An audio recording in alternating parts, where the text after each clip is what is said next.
सुरेश अपनी बेटी लक्ष्मी के साथ धनीराम के बाग से कड़ी धूप में अपने घर की ओर लौट रहा था। लक्ष्मी ने कहा, बापू मेरा बहुत दिनों से आम रस खाने का मन कर रहा है। अरे लक्ष्मी, यहाँ रोटी खाने की लाली पड़ रहे हैं और तेरा आम रस खाने का मन कर रहा है। बापू हम इतने गरीब क्यों हैं? यह सब ऊपर वाले की मर्जी है। लक्ष्मी, हमारे हाथ में क्या है?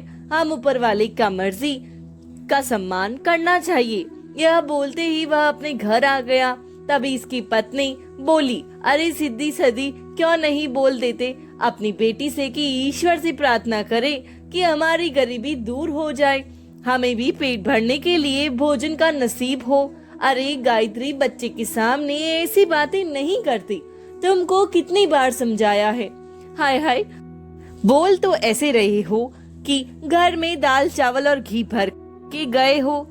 आज भी वही मिलेगा, सूखी रोटी और अचार। गायत्री, हमें खाने में जो भी मिले उसका सम्मान करना चाहिए, ना कि उसका अपमान करना चाहिए। ना जाने कितने ऐसे लोग हैं जिनके पास यह भी खाने को नहीं है। तुम हमेशा मुझसे चिड़ी क्यों रहती हो? गायत्री, आखिर मैंने तुम्हारा क्या बिगाड़ा है? मैं अपनी मर्जी से थोड़ी ना गरीब हूँ। सुरेश की बात सुनकर गायत्री वहाँ से गुस्सा होकर चली गई। फिर रात के समय लक्ष्मी अपनी माँ से बोली, मैं दूसरे बच्चे को आमरस खाते हुए देखती हूँ तो मुझे भी आमरस खाने का बड़ा मन करता है। अरे मैं कितनी अभागन हूँ जो मैं अपनी बेटी को आमरस नहीं खिला सकती। लेकिन तू चिंता मत कर लक्ष्मी, मैं तुझे आमरस दिलाकर ही मानूंगी। अगली सुबह गायत्री अपनी बेटी के साथ बाजार में चली गई और एक आमरस के ठेले पर जाकर बोली, भैया आमरस बिटिया को पीना है, उसका बड़ा मन है तो एक दे दीजिए, लेकिन उसके लिए जेब में पैसे भी होने चाहिए। गायत्री ने कुछ पैसे निकालकर दुकानदार को दिए। अरे यह तो सिर्फ 2 रुपए हैं। 2 रुपए भी मैंने पूरे महीने पेट काट काट कर इकट्ठा किया है। तब एक काम करो, तुम 1 साल और अपना पेट काट काट कर रुपए इकट्ठा करो, उसके बाद आना और आमरस पिलाने अपनी बिटिया को। गायत्री वहाँ से दुखी होकर जाने लगी। माँ, वो दुकानदार आपसे कितनी बदतमीजी से बात कर रहा था। हम गरीबों की किस्मत में यही लिखा है लक्ष्मी, लेकिन तू चिंता मत कर, मैं तुझे आज आमरस दिलवाकर ही मानूंगी। चल मेरे साथ। कहा माँ, तेरे पिताजी धनीराम सेठ के यहाँ काम करते हैं, उनके पेड़ों पर सैकड़ों आम लटके हैं। क्या हम धनीराम के पेड़ से 2-4 आम नहीं तोड़ सकते? फिर गायत्री अपनी बेटी लक्ष्मी के साथ धनीराम के बाग में पहुंची। अरे माँ देखो, उस पेड़ पर कितने पके हुए आम हैं। उस आम को खाने में कितना मजा आएगा। गायत्री जैसे ही 2-4 आम तोड़ी तभी वहाँ धनीराम सेठ आ गया अपने आदमियों के साथ। अच्छा, तभी मैं कहूँ दिन पर दिन मेरे आम कम क्यों होती जा रहे हैं? तेरे भिखारी पति पर दया खाकर मैंने उसे काम पर रखा था। क्या मैंने इसीलिए उसको काम पर रखा कि उसकी बेटी और पत्नी मेरे यहाँ चोरी करे?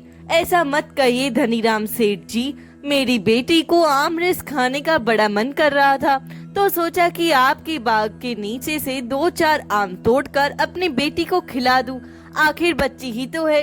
इस तरह तो हजारों गांव में भिखारी बच्चे घूम रहे हैं, तो क्या मुझे सारे आम उन सब में बांट देने चाहिए? फिर धनीराम सेठ सुरेश को वहां बुलाया और सारी बातें बताई। अब तुम ही बताओ सुरेश, तुम्हारी बेटी और पत्नी के साथ क्या किया जाए? तुम तो जानते ही हो मेरे बाग से आम तोड़ने पर क्या सजा मिलती है। मेरी पत्नी चोर नहीं है सेठ जी, वो तो अपनी बेटी का मन रखने के लिए यहाँ तक चली आई। देखते क्या है सेठ जी, इन तीनों को यहाँ से धक्के मार कर भगा दीजिए। धनीराम सेठ ने उन तीनों को धक्के मार कर निकाल दिया। वो तीनों मायूस होकर अपनी कुटिया में चले गए। और अगले दिन धनीराम अपने आदमियों के साथ उसके घर पर आ टपका।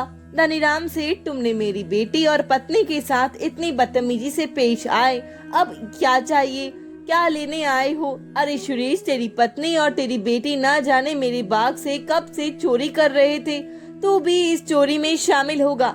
तुम तीनों ने मेरा बहुत नुकसान किया है। बस कीजिए सेठ जी, हम पर ऐसा आरोप मत लगाइए। अरे कैसे ना लगाओ आरोप? जितना मेरा नुकसान हुआ है उसकी भरपाई के लिए मुझे तुम्हारी कुटिया चाहिए। फिर धनीराम सुरेश और पत्नी बेटी सहित उसको उसके घर से निकाल दिया और वे तीनों रोते हुए गांव के जंगल में चले गए। आप तो ईश्वर पर विश्वास करते हैं ना? कहाँ है आपके ईश्वर? अब क्या हुआ? मैंने अपनी बेटी का मन रखने के लिए 2 आम क्या तोड़ लिए, इसकी इतनी बड़ी सजा हम सबको दे दी। हम सबको हमारे ही घर से बाहर निकाल दिया।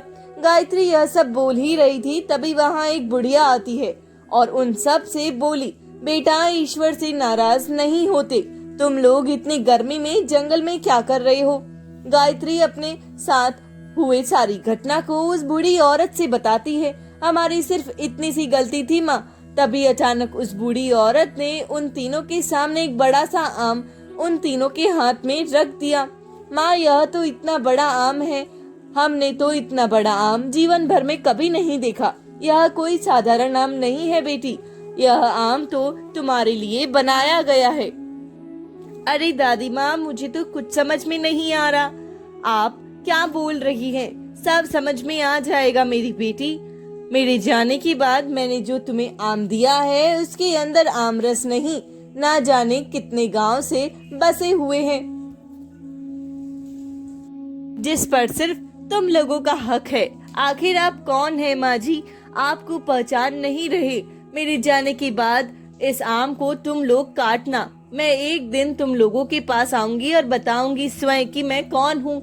इतना बोलकर वह बूढ़ी माँ वहाँ से चली गई। बापू, मुझे बहुत तेज भूख लगी है, जल्दी से यह आम काटो। जैसे ही वे आम काटे उसमें से तमाम चीजें निकलने लगी। अब वो उस आम की शक्ति से बहुत सारी चीजों को प्राप्त कर लिए और अपना जीवन खुशहाल जीवन व्यतीत करने लगा। इस कहानी से हमें यह शिक्षा मिलती है कि हमें कभी भी अपने धन पर घमंड नहीं करना चाहिए और ईश्वर पर विश्वास रखना चाहिए कि वे एक ना एक दिन सब कुछ सही कर देते हैं। Thanks for watching. Do like, share and subscribe my channel.